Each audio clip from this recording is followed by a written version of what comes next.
If someone intentionally says, I want to become a content creator, then that person should take themselves very seriously. All right. Welcome to Paano ba to? Erwan Heussaff.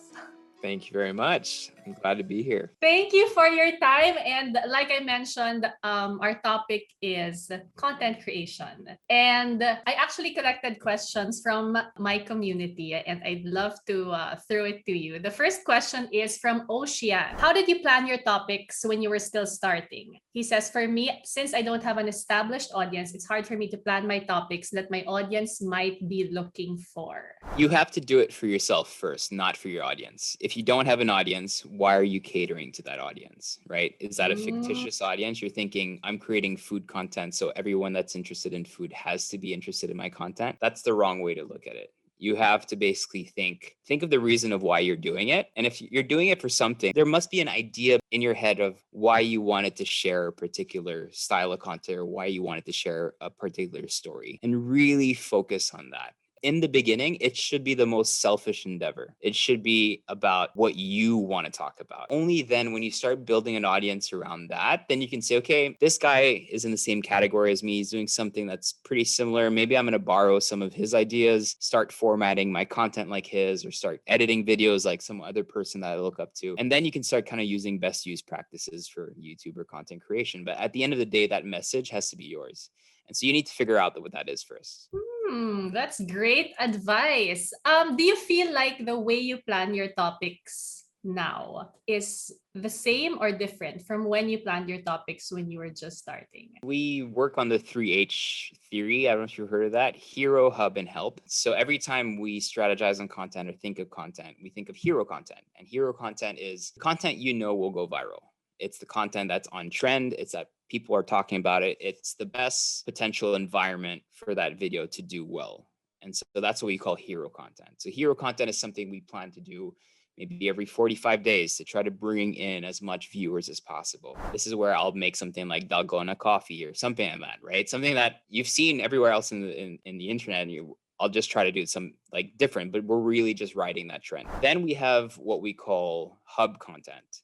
So hub content are the series that we've established over the years that we know do well. So something like our overnight travel guides, which that has a core following on its own, even internationally. Then we'll have a series like Still Filipino, which speaks particularly about Filipino cuisine and how it changes when you go abroad, and how international Filipino chefs cook Filipino food. So we've developed these series, these playlists of different hub content. And then finally, we have help content. Help content is the most boring. I call it help content because it's like that help function button on any of your programs that you never press. And it's the type of content that is it's really just more of an experiment to see if people will like it. And it's something that you're doing mostly for yourself. Have you ever asked yourself, the guy who writes the help notebook, what is he thinking? Is he thinking like, I'm writing 1,000-page novel? Will anyone ever read this? Like this FAQ and stuff like this? And so that's how I think of help content. It's really just the type of content that you want to start creating, and hopefully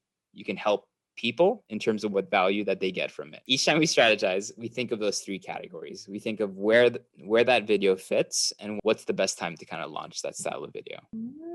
Galing. Okay.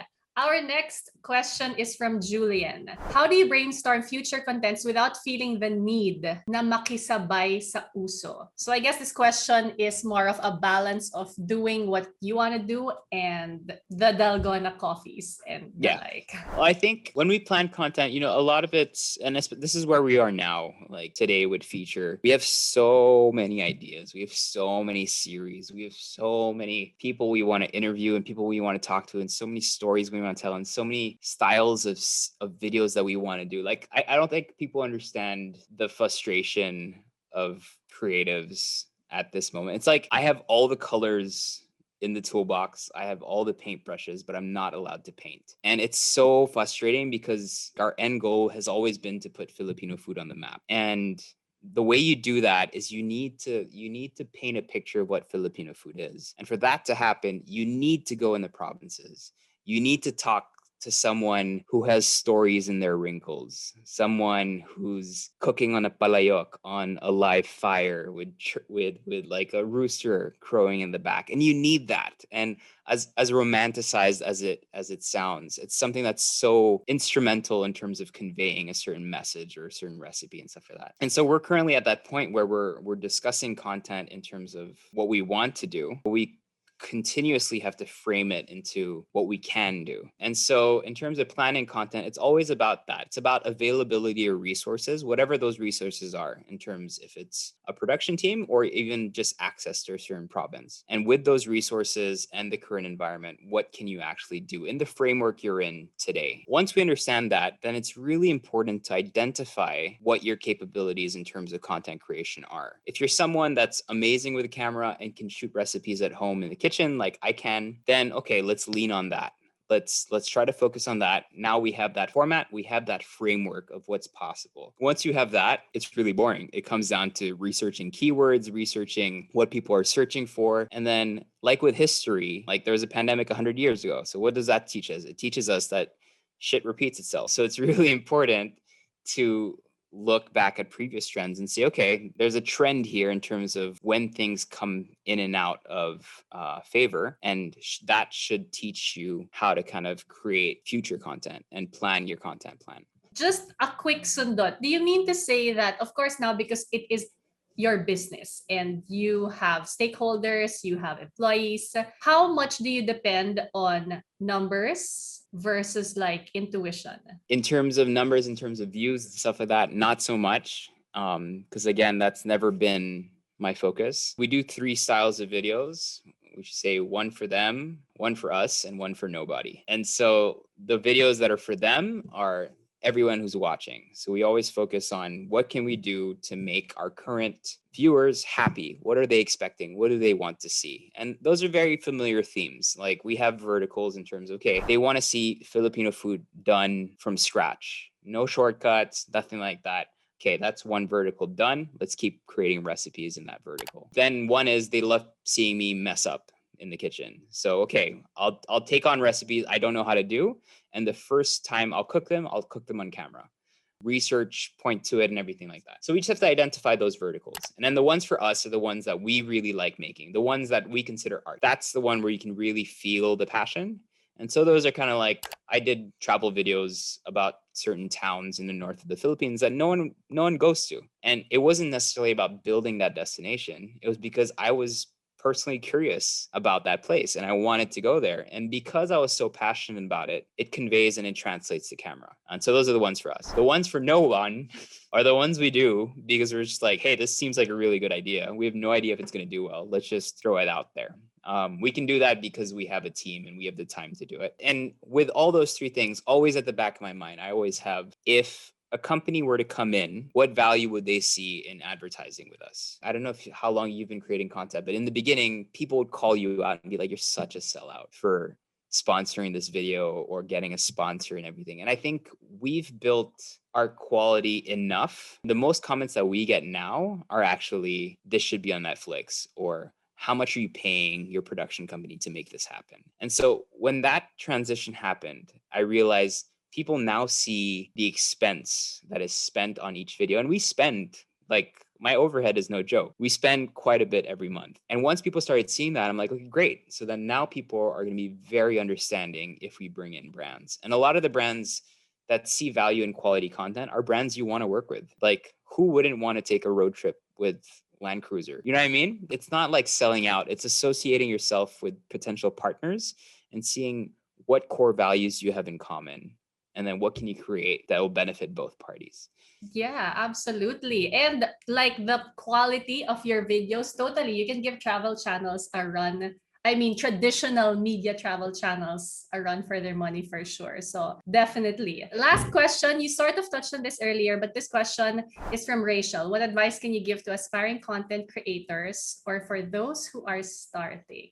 So first and foremost, do not do it for money. Do not do it as a job. There are way too many people doing it. If you look at it's a ridiculous number of how many minutes are uploaded every day on YouTube. And this is YouTube. Like, we're not talking about Instagram. We're not talking about Snapchat or Quibi. There's so many streaming platforms now when it comes to content. And the Philippines is behind in terms of access to a lot of these tools for creators that the US has.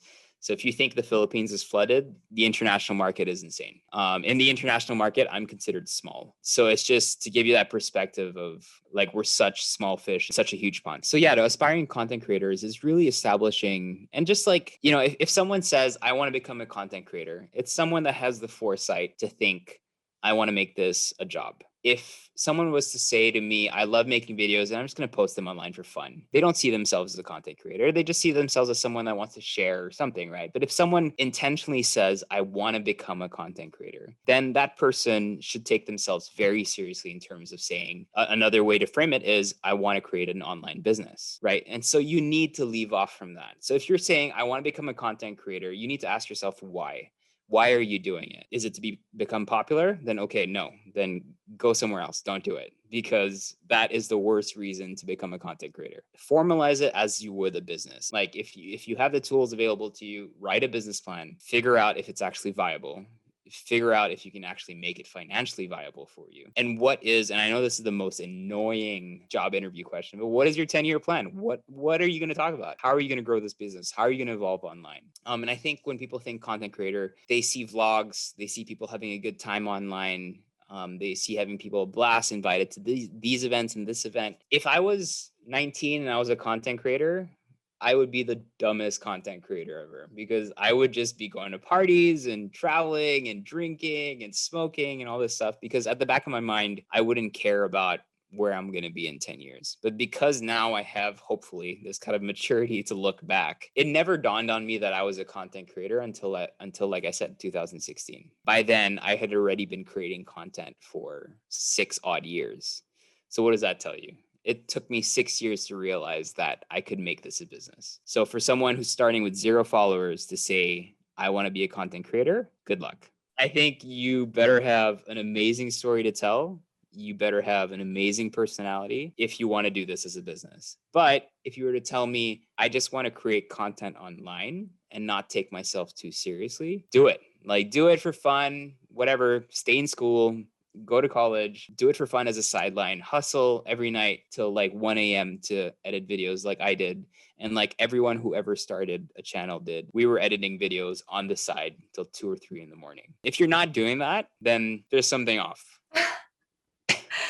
I love that. I love that advice. Well said, from many, many years of experience. And you're right. It's a great reminder that not everyone will end up as a Jamil or as a Ivana or an Alex, right? These are one in literally a million people who have larger than life personalities, which is why they enjoy the following that they have on YouTube. But you're right, especially for those who are still starting out, they should definitely do it for fun because they love doing it, and definitely tied to their why of why they want to create content. And I think it's breaking off the mold. Like, I think the best example is Oliver Austria. I have no idea who the guy is. I just stumbled on one of his videos and I watched his video, and it was about architecture, and I'm currently building a house, and I was like, wow, this is super interesting to just listen to kind of like the intricacies that I would, or my architect would never walk me through. And his story is funny because he actually didn't start doing those videos. He started doing random videos about himself, about vlogs and all these things, and it never really stuck. And the day he decided to talk about what he's interested in and what he actually went to school for, boom, he blew up. When that happened, I was so happy because I was like, finally, you have other people. Like, for me, it was recipes. That was my thing, right? And I'm like, finally, other jobs are making it onto YouTube. And this is the same thing as the Kong TV people, like gamers who got huge online and started telling a story.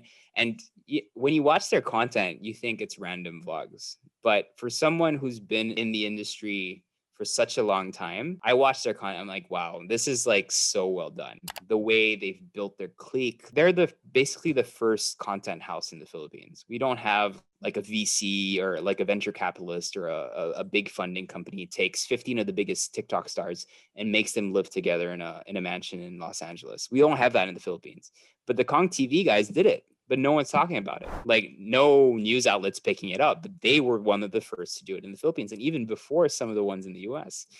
So they were super smart about how they did it. When I started seeing people like that going to the platform with massive reach, then for me, it just justified everything that I went through over the last, I don't know, X years, where people are starting to take it really seriously. Yeah, for sure. Definitely. I remember attending a YouTube creator camp. Like I met someone who is like a seaman and he wanted to blog about seaman life. I met someone who was to agriculture. They want to vlog about farming. So I totally agree with like the niche or parang what you know, bring it to your platform. There's also so much value in that. Hey, thanks so much, Erwan. Thank you so much for your time, for your stories. I never knew that was the full picture of your life. Of course, people see you now as Erwan who makes a video and 10,000, 100,000, a million people watch it. But there was so much work. The journey was long to get to where you are now. So thank you. I super appreciate all your advice. Thank you very much. And again, like I said, numbers aren't really a thing. Like I still make videos that are flops, and that's cool, and that's part of the process. That's part of what content creation is. Hey, supers! I'm sure you learned so much from that episode. Once again, thank you, Erwan, and to our supers. I hope you liked that episode as much as you liked the Nico episode last week. And next week, we will be having a part 3 of our series on content and creativity. Okay, so I have good news and bad news about this Erwan episode. What do you want to hear first? The bad news? Okay, bad news is that this particular episode will not be up on the podcast. However, the good news is I will be having a part 2 of this conversation with Erwan, and that will be up this Friday. So kung nabitin kayo, watch out for the part 2 this Friday. Till the next episode, once again, see you in our Paano Ba To Kumustahan group, our private Facebook group. I will also see you on TikTok. And of course, I will see you on the podcast. We have a fresh episode tonight, Monday at 11 p.m. as always. And in case you haven't seen it yet, I did a past episode of Paano Ba To with Dimples Romana. It was a wonderful conversation, and the full version of that is also up in the podcast. Last Thursday ko pa siya in-upload. So if you haven't listened to that, I highly recommend you listen to the wonderful and inspiring Dimples Romana. So that is it. Stay safe and stay healthy. And till next time, supers!